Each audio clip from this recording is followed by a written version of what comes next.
Hello everyone, I am back. As promised, it's 3:45 exactly Eastern Standard Time. And it is time for another live takeover with your girl Shay Johnson. The topic today is doctor's appointment, aka pregnant with fibroids. The last post I posted was from a doctor's appointment I had earlier this week. So I kind of wanted to get more detailed on that doctor's appointment, what the results were. But before I get into that, the last post I posted, there was a comment from someone named Tiffany_305, I believe. Tiffany, I see that you were having issues as far as communicating on our phone lines for USA Fibroid Centers, and we're definitely aware of that. But to show you how much we care about you and anyone else who tries to contact USA Fibroid Centers, if you're having any issues at all, we would love for you to send a DM and someone will contact you, because we want to first personally apologize to you, Tiffany, because we take every situation seriously. I know what women are going through with fibroids because I've been through it myself, and we don't ever want you to feel neglected or dismissed in any type of way. So Tiffany, if you're on here, can you please send a DM to us so we can personally apologize to you? And we're definitely on top of the communication when it comes to the phone lines. We definitely had a few issues, but we're fixing those issues. So I'm going to apologize to you. I am sorry you went through whatever you went through with our customer service. But we also want to have another personal conversation with you and see if we can resolve any issues or answer any questions you have. So Tiffany, we got you, girl. All right, now that we covered that, I just wanted to make sure I addressed the comments under my post. And Tiffany really touched my little heart because I didn't want her to feel any type of way. So that's why I was addressing that. But back to the post. So today's live was I wanted it to be more intimate. I did say that to you guys. And I posted my doctor's appointment.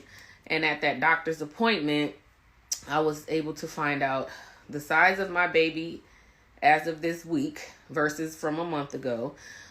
I wanted to find out if the placenta moved, because I have previa, and previa is when the placenta is blocking the cervix so the baby can't get out, because everyone knows I really wanted a vaginal birth.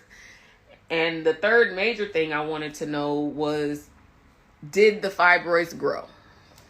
Well, let's answer all of the questions. The last post, you see me getting the ultrasound. You see my little baby's heartbeat, which was so cute.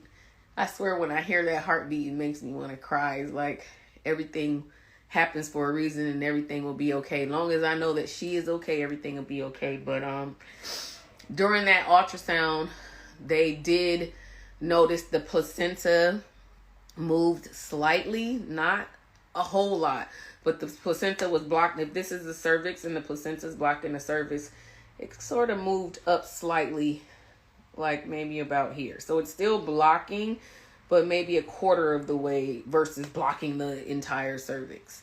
So that was interesting to know. More information on the baby. My baby a month ago was 3.1 pounds, right?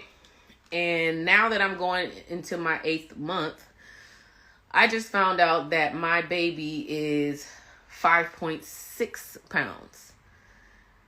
I was also advised, not only because of my myomectomy do I have to have a cesarean / C-section, which is the same thing. Not only because of the previa, which is the placenta blocking the cervix, but now my baby is growing really, really big. Meaning, if I was to go a full term of 40 weeks, I was advised by the doctor this week that my baby will be about 10 pounds plus. That's a pretty big baby. So she said, regardless of the myomectomy, regardless of the placenta, because your child is going to be so big, I wouldn't allow you to deliver her vaginally anyway. So that's the third reason why I can't have a vaginal birth. On top of that information, I was advised a month ago, I have 3 fibroids.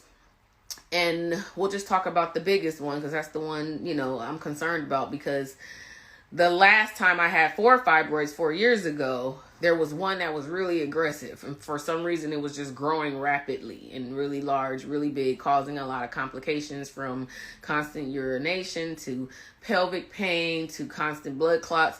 It was just a lot going on from that large fibroid. So I was really concerned this week when I went in and wanted to know the difference in the sizes of the 3 fibroids I have now versus the size they were a month ago when I last seen this specific doctor.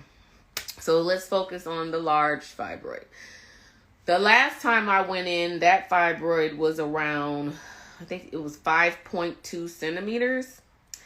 And I went in this week, a month later, and found out that that same fibroid has grown to 6 centimeters.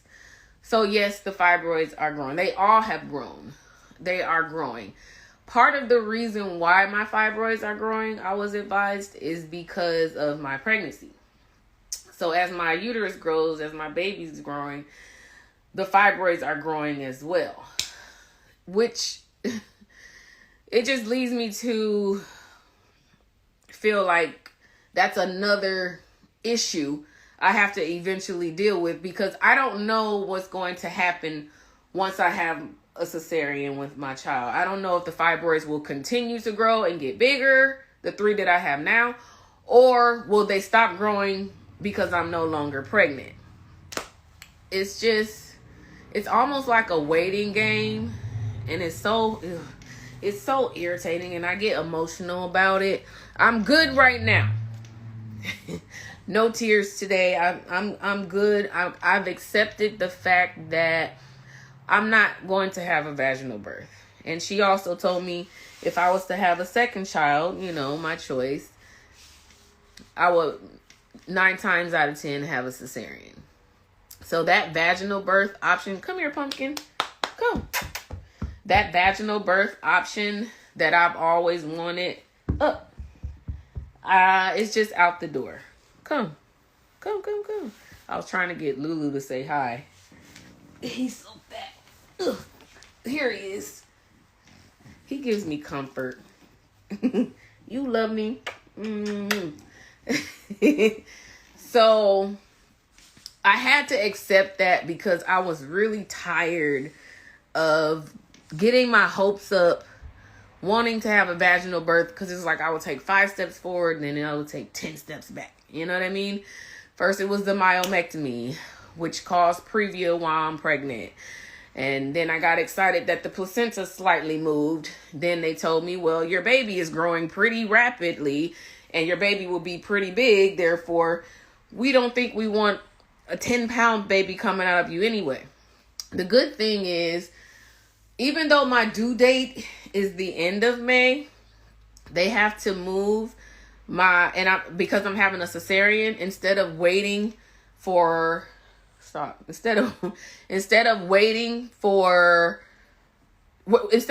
go into labor, they don't want that to happen. They don't want me to go into labor up under any circumstances. They want to basically plan a cesarean date 2 to 3 weeks before my due date, so I do not go into labor, because if I go into labor, that's going to cause a lot more complications. It's just, it's almost like sometimes I just want to cry. Like, why this just couldn't be one of those moments where I get what I want, from my pregnancy. Why? And it makes me question the decisions I made when I had my myomectomy. Like, if I didn't have a myomectomy and I had UFE, would I still have these issues? Would the fibroids be growing as fast as they are? Would I actually have previa if I had a UFE? It just makes me question a lot of my decisions. And the reason that I talk to you all and kind of take you on this journey with me is because I think it's important to know your options, so you're not in the situation that I'm in. I'm in an unfortunate situation to where I can't control it. I don't have options when it comes to delivering this baby vaginally or via cesarean. There is no option for me. I can't choose. You know what I mean? It's vaginal birth is out the door, off the table. I could never have a vaginal birth ever. And part of that is because I had a myomectomy. And I didn't think about that, you know, when I was making my decisions, because I didn't know about a lot of this. I never heard of Previa. I didn't know that I would have to have a cesarean